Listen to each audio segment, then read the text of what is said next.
महाराष्ट्राचे कुलदैवत छत्रपती शिवाजी महाराज, राजमाता जिजाऊ, तर शिक्षणाचे दैवत असलेले महात्मा फुले शाहू आंबेडकर यांचा वारसा सांगणाऱ्या या मातेला माझा प्रणाम. महाराष्ट्राचे मुख्यमंत्री श्री नामदार श्री देवेंद्र फडणवीस साहेब, तसेच आमचे नेते श्री शिवसेनेचे प्रमुख उपमुख्यमंत्री श्री नामदार श्री एकनाथराव खडसे साहेब, एकनाथरावजी शिंदे साहेब व उपमुख्यमंत्री नामदार श्रीमती सुनीता पवार, तसेच महाराष्ट्र राज्याचे शिक्षण मंत्री श्री भोसे साहेब आणि आमचे बडगाव पाचोरा तालुक्याचे आमदार किशोरप्पा पाटील यांना माझा नमस्कार.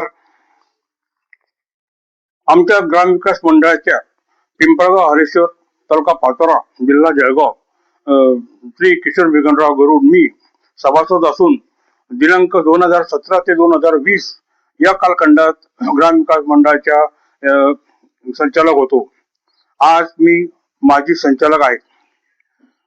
ज्यावेळेस आमच्या संस्थेचे 2017 चे अध्यक्ष श्री देवदास रामदास महाजन हे अध्यक्ष होते, त्यावेळेस त्यांनी सन 2020-21 सालात बॅग डिटेल भरती, शिक्षक भरती केली.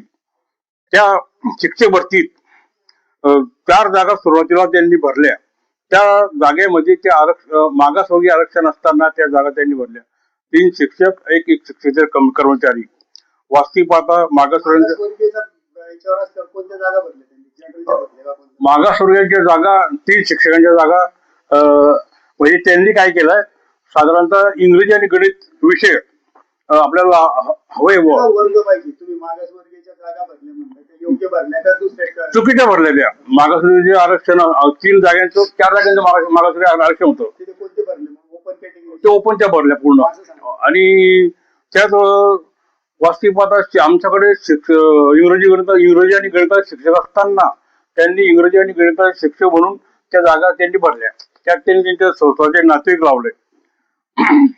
त्यावेळेस त्या ज्या जागा भरल्या त्या जागे रद्द केलेल्या आहे आम्ही. आमच्यावर तशी ऑर्डर आहे त्या जागा रद्द बाबतची. त्या मागासवर्गीय आयोगाकडून रद्द झालेल्या आहे. परंतु त्यांनी ते जे कर्मचारी होते ते कर्मचारी हायकोर्टात गेल्यामुळे त्यांनी स्टे आणलेला आहे. तो स्टे उठल्यानंतर त्यांचं कायमस्वरूपी ते घरी जातील. परंतु तसेच असे ह्या 4 जागांनंतर त्यांनी 13 जागा भरलेल्या आहे. त्या 13 जागांचं वास्तविक संच मान्यतेत ते बसत नाही. संच मान्यता आमची त्यावेळेस 2017, 18, 19 जवळजवळ 44 होती. आता त्याची जवळजवळ 20-21 साली 40 पर्यंत पोहोचलेली आहे.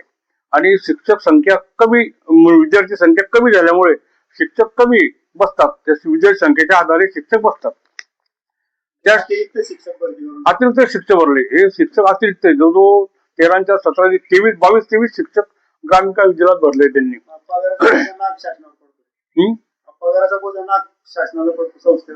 आणि हा जो शासनावर बोजा पडला त्यांचा, यांनी बोगस शिक्षक, बोगस सॅलरी, बोगस संच मान्यता नसताना बोगस सॅलरी कडून आणली, व्यक्तीच्या मान्यता कडून आणल्या. हे सर्व कारस्थान BJ पाटील शिक्षणाधिकारी असताना भास्कर पाटील नाव होतं. तुम्ही वडलं तरी आपलं नाव माहिती. BJ पाटील हा प्राथमिककडे होता असताना त्यांनी प्राथमिक जागा भरलेला आहे. जागा भरले येणेच भरले सर्व.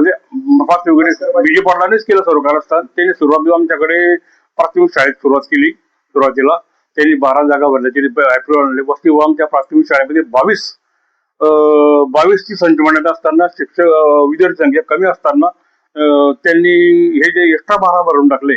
त्याच्यामुळे साधारणतः आपल्याला हे जे आम्ही जो प्राथमिक सुद्धा मान्यता रद्द केलेला आहे. मागासवर्गीयांच्या जागा असताना या मागासवर्गीय आयोगाने आम्ही तक्रार केली ना, त्यावेळेस मागासवर्गीय आयोगाने यांच्यावर गुन्हा दाखल करायला होता. पण तो गुन्हा दाखल झाला नाही. त्यात मधले ते उपसंचालक वगैरे यांनी त्याच्याकडे दुर्लक्ष केलं. आणि जरी स्टे घ्यायला गेले होते त्यावेळेस उपसंचालकांनी ते कागदपत्र पुरवलं पाहिजे होते, मग त्यांना स्टे मिळाला नसता. त्या ज्या प्राथमिककडे भरलेले होय तर वास्तविक पाहता 22 संच मान्यता असताना यांनी संच मान्यता मंजूर करून घ्यायला पाहिजे होती. यांना जर 12 जागा भरायच्या होत्या त्यांनी संच मांडण्याचा मंजूर करून मुद्दा घ्यावं. मांडा फक्त हे होतं नव्हतं नाही. आता काय तुमचं म्हणणं काय ते सांगा. मला फक्त एक म्हणायचं एसआयटीची चौकशी झाली पाहिजे. यांच्यावर कडक शासन. कोणत्या विषयावर SIT चौकशी झाली पाहिजे? आता बरेच शाळेचे नाव आले, आमच्या शाळेचं नाव आजपर्यंत आले नाही आणि याच्यामध्ये काहीतरी तुमच्या शाळेच्या कोणत्या चौकशा व्हायला पाहिजे? याच्या म्हणजे पूर्ण चौकशी, पूर्ण ग्रामीण विद्यालयाच्या चौकशी झाली पाहिजे. कशाची, कोणत्या विषयाची?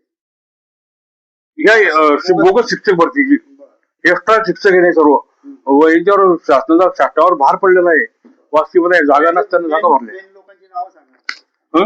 मेन लोक कोण कोण? भास्कर पाटील आणि भास्कर विजय पाटलांनीच केलं सर्व. ज्यावेळेस विजय पाटील देवदास महाजनांचं नाव घेतलं. नाही, देवदास यांनी म्हणजे कसं आहे, नंतर ह्याच्या विजय पाटलांनी सर्व व्यक्तीच्या मनात सर्व विजय पाटलांनी दिलेलं आहे.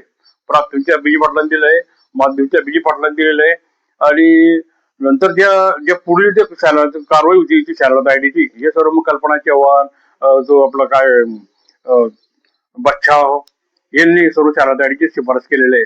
आता कल्पना चव्हाणनी जो 5-6 शिफारशी केलेला आहे आणि त्याला जो आपला जो बीबी चव्हाण आहे उपसंचालक, त्यांनी शारदा आयडी दिलेली आहे. याचं ते सगळे सांगितले. हा, तुमची शेवटची मागणी सांगा. माझी फक्त एकच मागणी आहे.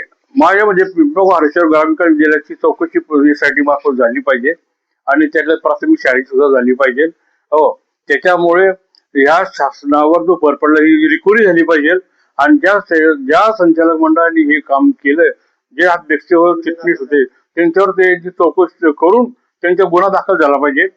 वास्तविक आता पहिल्या संचालक मंडळात 2017 वित्तीय बॉडी होती, त्यात देवदास रामदास महाजन, रवींद्र श्रीपाद जाधव चिटणीस होते, त्यांच्याला डॉक्टर सदस्य होते, सचिव शिक्षण समितीचे आणि खुर्शी अली मोहम्मद अली होते.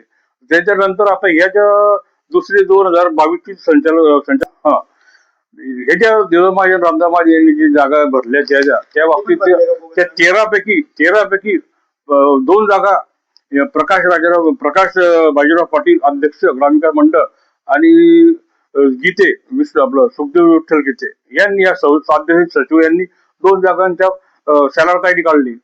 मग ती बोगस आहे ना. मग ते वास्तविक त्या जागा बोगस भरल्या गेल्या त्या जागा यांनी भरल्या आणि ठराव केला. शिक्षण समितीचा ठराव करायला नको होता. तुम्हाला जर बोगस वाटत असेल त्यामुळे यांनी ठराव काय केला, त्याच्यामुळे हे सुद्धा दोषी, तितकेच दोषी आहे. कारण यांनी शिक्षण समितीचा ठराव केल्यामुळे हे तेवढा दोषी आहे आणि यांनी जो ठराव करून शिक्षण विभागाकडे पाठवून त्या शारदा आयडीची शिफारस करून शिक्षण अधिकाऱ्याकडून उपसंचालक शारदा आयडी काढली. तुम्ही ही माहिती दिली स्वयंपूर्ण तुमच्या इच्छेने दिलेली आहे. हो, माझी इच्छा दिली. मला माझ्या जेवढी पूर्ण माहिती आहे मी पाठपुरावा करतोय आणि सगळे पुरावे तुमच्याकडे. कशी हे पुरावे आहेत का सगळे? हो, सर्व पुरावा आहे माझ्याकडे. तुम्हाला मी दाखवतो पुरावा करू. तुमचं अंतिम म्हणणं आहे की SIT चौकशी झाली पाहिजे आणि कोणती चौकशी झाली पाहिजे? SITची चौकशी झाली पाहिजे. जेवढे बोगस शिक्षक आहे हे पूर्णपणे घरी गेले तर काही हरकत नाही, कारण ते बोगस होते. एक्स्ट्रा